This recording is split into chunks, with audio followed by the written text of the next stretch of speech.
ನಮಸ್ಕಾರ ವೀಕ್ಷಕರೇ, ನಮ್ಮ ಯೂಟ್ಯೂಬ್ ಚಾನಲ್ಗೆ ನಿಮಗೆಲ್ಲ ಸುಸ್ವಾಗತ. ಇಂದು ನಾವು ತಮಿಳುನಾಡಿನಲ್ಲಿ ಅತ್ಯಂತ ಜನಪ್ರಿಯವಾಗಿರುವ ಜಲ್ಲಿಕಟ್ಟು ಎಂಬ ಕ್ರೀಡೆಯ ಬಗ್ಗೆ ಸಂಪೂರ್ಣವಾಗಿ ತಿಳಿದುಕೊಳ್ಳೋಣ. ಅದಕ್ಕೂ ಮೊದಲು ನಮ್ಮ ಯೂಟ್ಯೂಬ್ ಚಾನಲನ್ನು ಸಬ್ಸ್ಕ್ರೈಬ್ ಮಾಡಿಕೊಳ್ಳಿ. ಪಕ್ಕದಲ್ಲಿ ಕಾಣುತ್ತಿರುವ ಬೆಲ್ಲೈಕನನ್ನು ಕ್ಲಿಕ್ ಮಾಡಿ. ಕನ್ನಡದಲ್ಲಿ ಗೂಳಿ ಕಾಳಗ ಎಂದು ಕರೆಸಿಕೊಳ್ಳುವ ಈ ಕ್ರೀಡೆಯು ತಮಿಳುನಾಡಿನ ಬಹುಮುಖ್ಯ ಗ್ರಾಮೀಣ ಕ್ರೀಡೆ. ಬರೀ ಕ್ರೀಡೆಯಷ್ಟೇ ಅಲ್ಲದೆ ತಮಿಳುನಾಡಿನ ಸಂಕ್ರಾಂತಿ ಹಬ್ಬದ ಒಂದು ಸಾಂಸ್ಕೃತಿಕ ಆಚರಣೆಯೂ ಕೂಡ.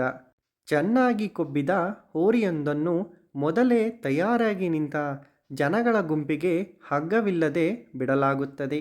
ಗೂಳಿಯನ್ನು ಹಗ್ಗ ಬಿಚ್ಚಿ ಬಿಟ್ಟ ತಕ್ಷಣ ನೆರೆದಿರುವ ಜನರ ಹರ್ಷೋದ್ಗಾರ, ಕೇಕೆ ಮುಗಿಲು ಮುಟ್ಟುತ್ತದೆ. ಇದನ್ನು ಕಂಡ ಹೋರಿ ನಿಗದಿತ ಬಯಲಿನಲ್ಲಿ ಓಡಲಾರಂಭಿಸುತ್ತದೆ.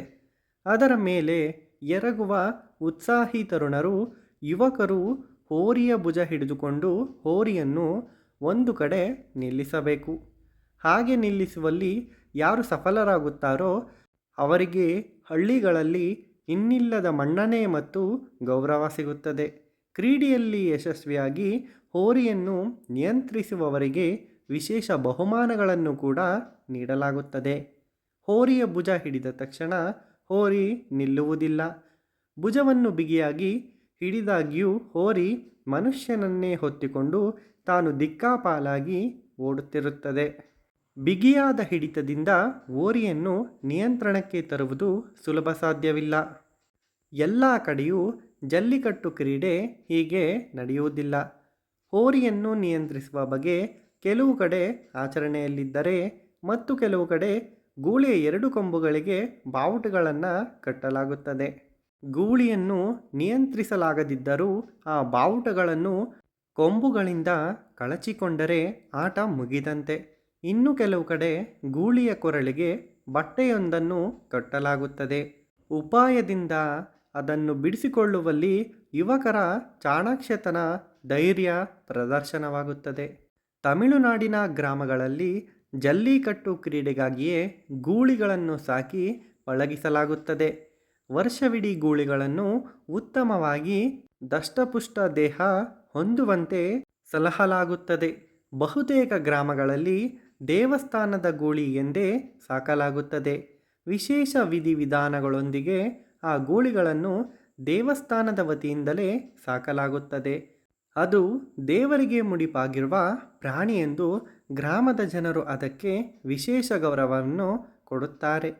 ಹಬ್ಬ ಹರಿದಿನಗಳ ಸಂದರ್ಭಗಳಲ್ಲಿ ಆ ಗೂಳಿಗಳಿಗೆ ಪೂಜೆಯನ್ನು ಏರ್ಪಾಟು ಮಾಡುತ್ತಾರೆ.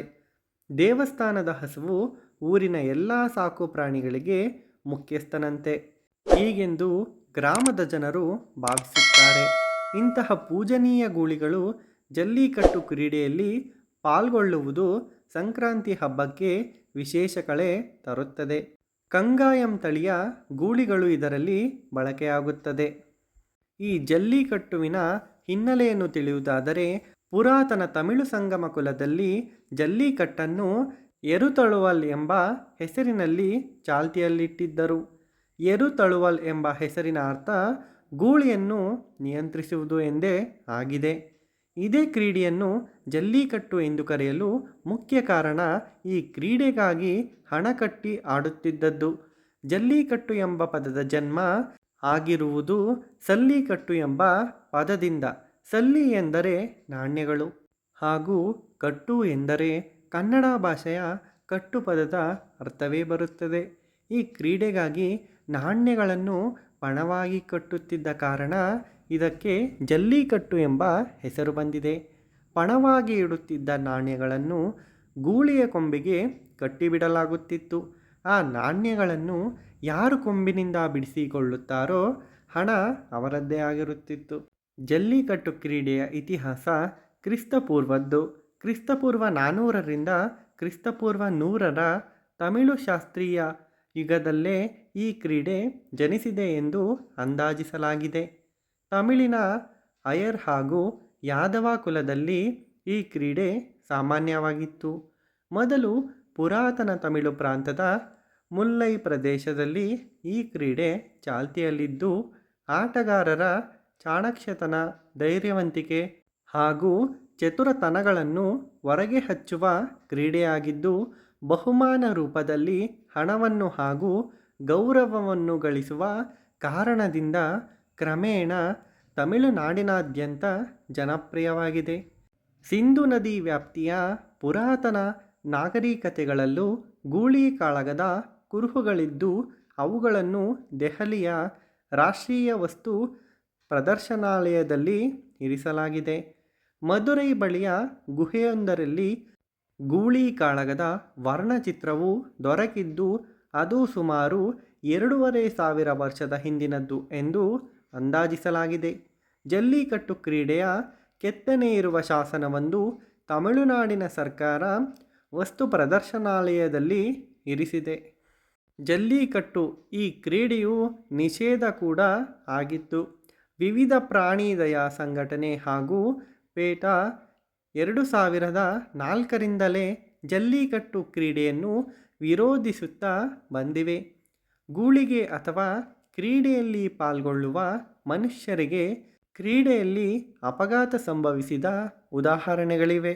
ಮೇ 2014ರಲ್ಲಿ ಭಾರತದ ಸರ್ವೋಚ್ಚ ನ್ಯಾಯಾಲಯ ಪ್ರಾಣಿಗಳಿಗೆ ಹಿಂಸವಾಗಿರುವ ಕಾರಣ ನೀಡಿ ಜಲ್ಲಿಕಟ್ಟು ಕ್ರೀಡೆಯನ್ನು ನಿಷೇಧ ಮಾಡಿತ್ತು.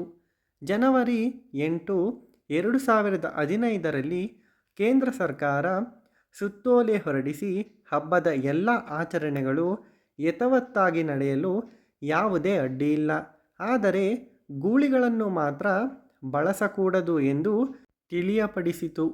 ಮುಂದೆ ಜನವರಿ 14, 2015ರಂದು ಸರ್ವೋಚ್ಚ ನ್ಯಾಯಾಲಯ ಮತ್ತೊಮ್ಮೆ ತನ್ನ ತೀರ್ಪನ್ನು ಎತ್ತಿ ಹಿಡಿದು ಜಲ್ಲಿಕಟ್ಟು ಕ್ರೀಡೆಯನ್ನು ನಿಷೇಧಿಸಿರುವುದನ್ನು ಮುಂದುವರೆಸಿತು. ಹೀಗಾಗಿ 2017ರ ಸಂಕ್ರಾಂತಿ ಸಂದರ್ಭದಲ್ಲಿ ತಮಿಳುನಾಡಿನಾದ್ಯಂತ ಜಲ್ಲಿಕಟ್ಟನ್ನು ನಡೆಸದಂತೆ ಬಿಗಿ ಪೊಲೀಸ್ ಬಂದೋಬಸ್ತ್ ಏರ್ಪಾಡಾಯಿತು. ಈ ಕಾರಣದಿಂದ ಜಲ್ಲಿಕಟ್ಟು ನಿಷೇಧವನ್ನು ವಿರೋಧಿಸಿ ತಮಿಳುನಾಡಿನಲ್ಲಿ ಬೃಹತ್ ಪ್ರತಿಭಟನೆಗಳು ಸಹ ನಡೆಯುತ್ತಿವೆ. ನೋಡಿದರಲ್ಲ ವೀಕ್ಷಕರೇ, ತಮಿಳುನಾಡು ಸಂಭ್ರಮವಾಗಿ ಆಚರಿಸುತ್ತಿದ್ದ ಜಲ್ಲಿಕಟ್ಟುವಿನ ಸಂಪೂರ್ಣ ಮಾಹಿತಿ. ಈ ವಿಡಿಯೋ ಇಷ್ಟವಾದಲ್ಲಿ ನಮ್ಮ ಯೂಟ್ಯೂಬ್ ಚಾನಲನ್ನು ಸಬ್ಸ್ಕ್ರೈಬ್ ಮಾಡಿ. ಹಾಗೆಯೇ ಈ ವಿಡಿಯೋವನ್ನು ಲೈಕ್ ಮಾಡಿ ಮತ್ತು ಶೇರ್ ಮಾಡಿ. ವಿಡಿಯೋ ನೋಡಿದ್ದಕ್ಕಾಗಿ ಧನ್ಯವಾದಗಳು.